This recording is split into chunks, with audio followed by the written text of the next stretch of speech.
Welcome to my new excellent academy YouTube channel में आपका स्वागत है। आइए आज हम लोग देखते हैं मूल विधि। तो मूल विधि में हम लोग आज क्या देखेंगे, सूचना एवं प्रौद्योगिकी अधिनियम 2000। सूचना एवं प्रौद्योगिकी अधिनियम 2000, इसमें कौन कौन सी धाराएं हैं वो देखेंगे हम लोग। जैसे हम लोग इंग्लिश में देख लेते हैं, the first information technology act 2000। Okay, ये इसको। और अब हम लोग देखते हैं इसमें अध्याय। तो अध्याय क्या है, प्रथम अध्याय में क्या देखते हैं हम लोग, इसमें संक्षिप्त नाम, विस्तार और लागू होना परिभाषा है। इसमें पहले नंबर पे देखेंगे संक्षिप्त नाम, विस्तार और लागू होना। दूसरे नंबर पे क्या है, परिभाषा। अध्याय 2 में है अंकीय चिन्ह और इलेक्ट्रॉनिक चिन्ह। क्या ये, अंकीय चिन्ह और इलेक्ट्रॉनिक चिन्ह।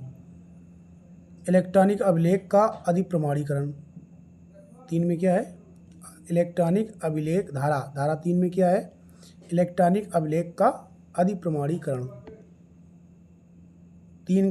धारा 3 का काम है क्या है, इलेक्ट्रॉनिक चिन्हक। ठीक है।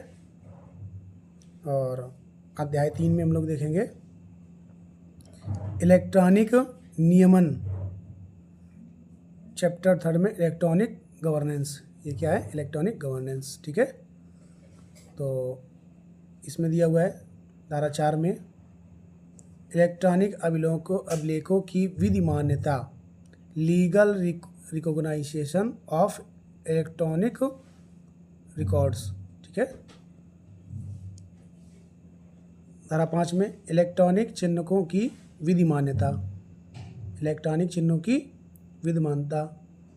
धारा 6 में क्या है, सरकार और उसके अभिकरणों में इलेक्ट्रॉनिक अभिलेखों और इलेक्ट्रॉनिक चिन्हों का प्रयोग।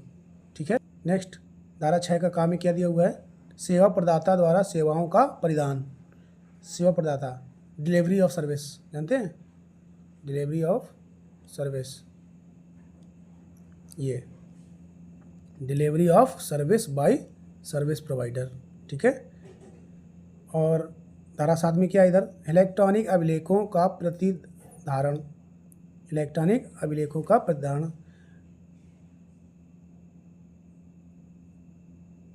और धारा 7 के काम में क्या दिया हुआ है, इलेक्ट्रॉनिक रूप में रखे गए दस्तावेजों आदि की संपरीक्षा।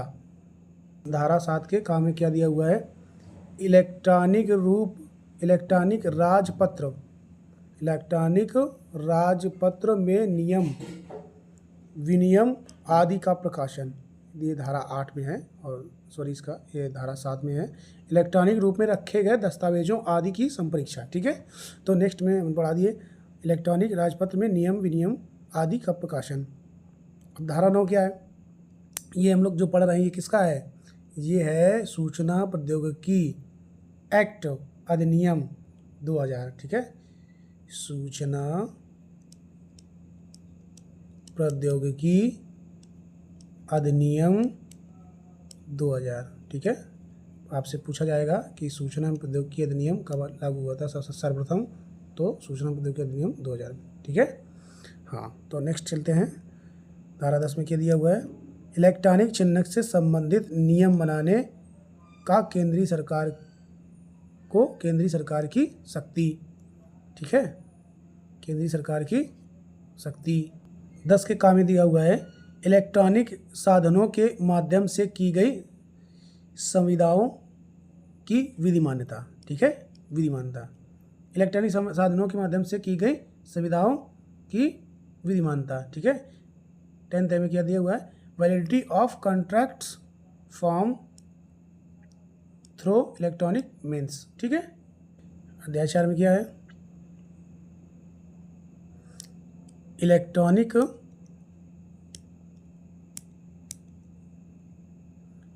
अभिलेखों का अधिकार, अभिस्वीकृति और प्रेषण। इलेक्ट्रॉनिक अभिलेखों का अधिकार, अभिस्वीकृति और प्रेषण। ठीक है। धारा इसमें 11 में क्या दिया हुआ है, इलेक्ट्रॉनिक अभिलेखों का अधिकार। इसको हम लोग इंग्लिश में भी देख लेते हैं एक बार, ताकि जो कुछ बच्चे इंग्लिश वाले हैं, इंग्लिश मीडियम के हैं, ताकि उनको भी देखने में कोई दिक्कत समस्या ना हो। ठीक है, इसलिए थोड़ा सा हम लोग इसको भी ध्यान में रखेंगे। ये इलेक्ट्रॉनिक अभिलेखों का अधिकार, अभिस्वीकृति और प्रेषण, attribution, acknowledgement and dispatch of electronic records. ठीक है, हाँ, तो इसमें 12 नंबर पर क्या देखेंगे, प्राप्ति की अभिस्वीकृति, एक्नॉलेजमेंट ऑफ रिसिप्ट। ये ठीक है, ये हो गया और ये हो गया। इलेक्ट्रॉनिक अभिलेखों का अधिकार, इलेक्ट्रॉनिक अभिलेखों के प्रेषण और प्राप्ति का समय और स्थान। देखिए, ये पूछ सकता है इलेक्ट्रॉनिक अभिलेखों के प्रेषण और प्राप्ति के समय का स्थान। ठीक है,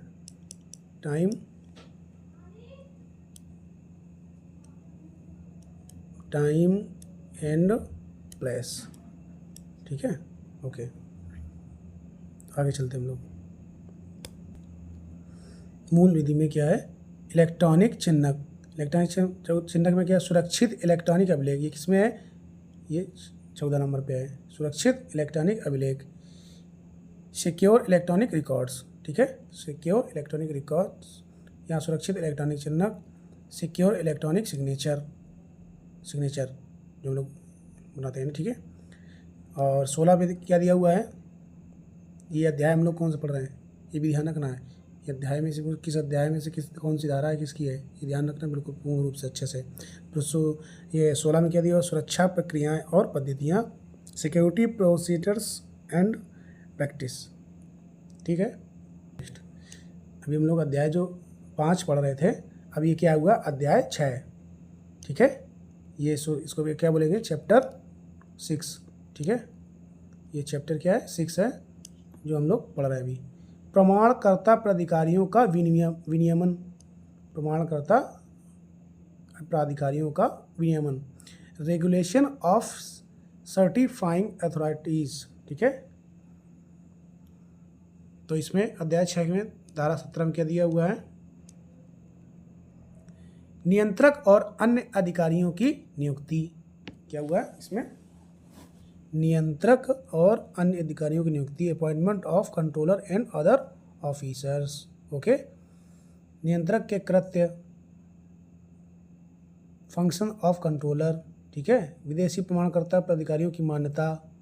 ठीक है, यहाँ तक। अब ये जो 20 नंबर है ये निरस्त कर दिया गया, 20 नंबर धारा जो 20 है आपकी, ये निरस्त कर दी गई। ठीक है,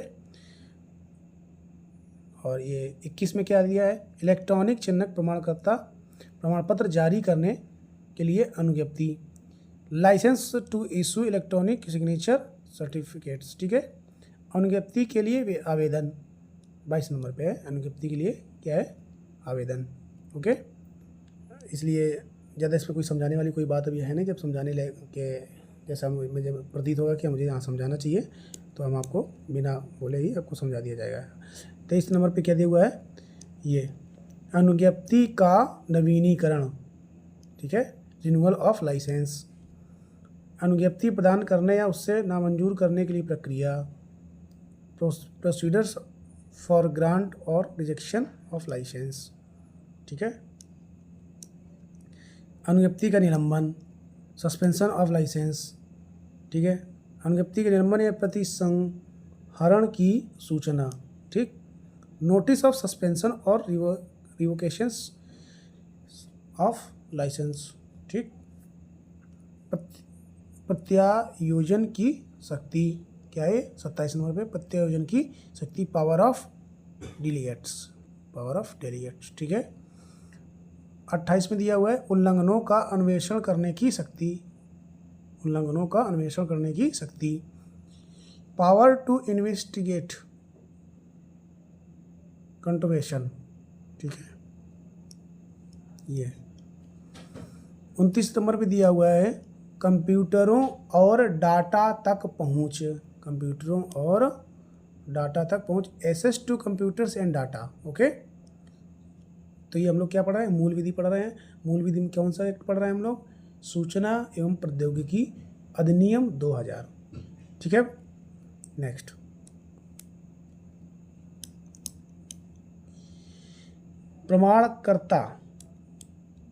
प्रमाणकर्ता प्राधिकारी द्वारा कतिपय प्रक्रियाओं का अनुसरण किया जाना। प्रमाणकर्ता प्राधिकारी द्वारा प्रक्रियाओं का अनुसरण किया जाना। Certifying authority to follow certain procedures.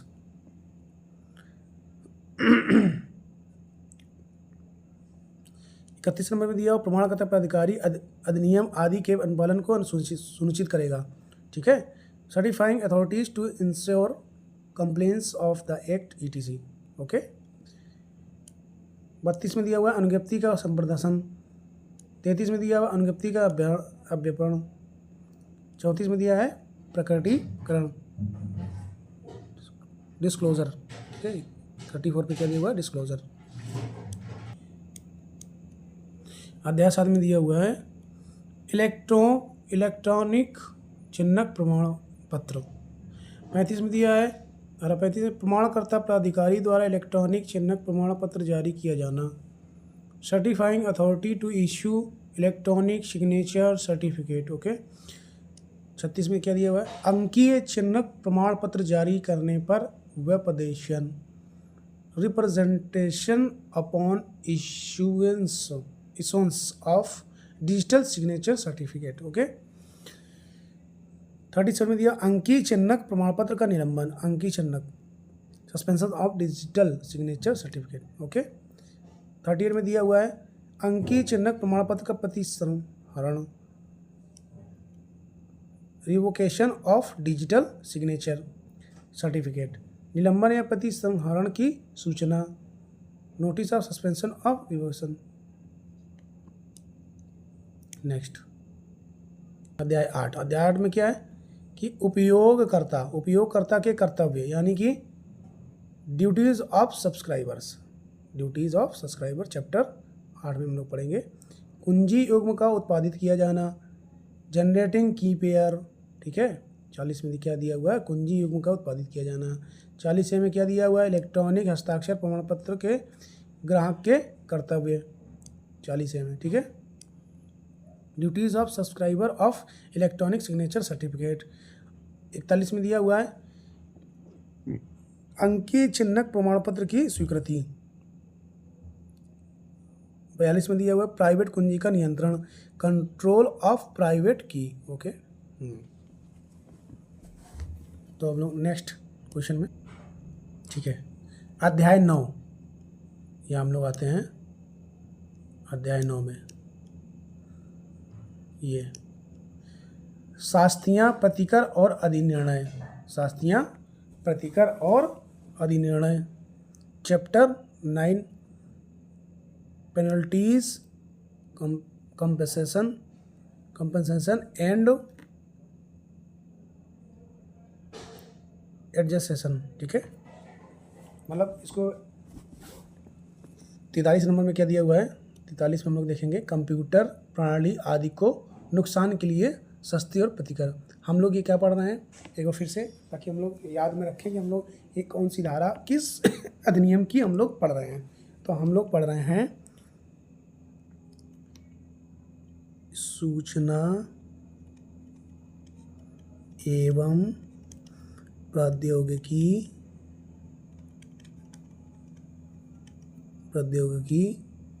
अधिनियम 2000। ठीक है, ये हम लोग पढ़ रहे हैं, इस चीज़ को हम लोग को ध्यान में रखना है। ठीक है,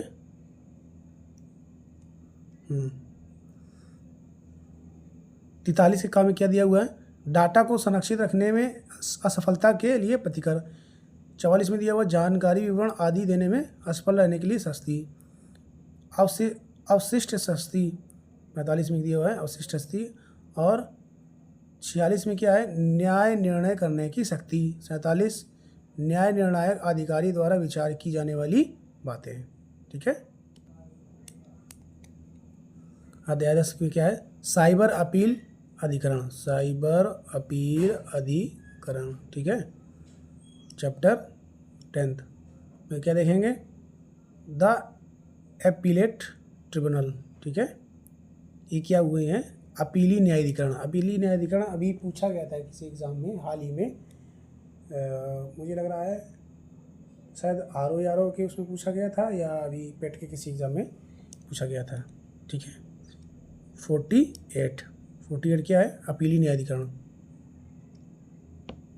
तो अपीलेट ट्रिब्यूनल। ठीक है, बाकी जो ये है 49 इसको निरस्त कर दिया गया है, 50 को निरस्त कर दिया गया है, 51 को, 52 को, 53, 52A, 52B, इन सबको क्या किया गया है? निरस्त कर दिया गया है। ठीक है, ये 52C ये भी निरस्त कर दिया गया है। 52D बहुमत से निर्णय। 52D में क्या है? Decision of majority.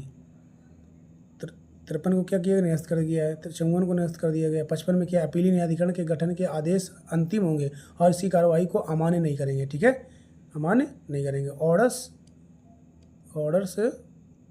Constituting appellate tribunal to be final and not to invalidated its proceeding.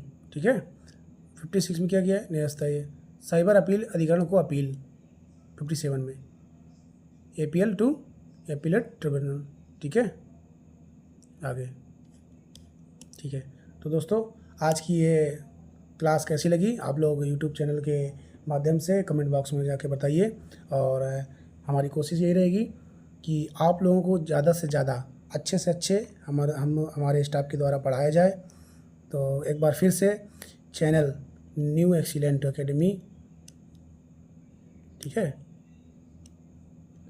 ये क्या है? न्यू EXCELLENT एक्सीलेंट, ये न्यू एक्सीलेंट एकेडमी का चैनल को सब्सक्राइब करना ना भूलें और बेल आइकन को दबा दें ताकि जो भी जानकारी है नई वीडियो आपको मिलते रहें। तो thanks to watching this class and सभी दोस्तों को जय हिंद, जय भारत, जय संविधान। ओके, तो बहुत बहुत धन्यवाद आप लोगों को क्लास देखने के लिए। Thanks to watching. ओके।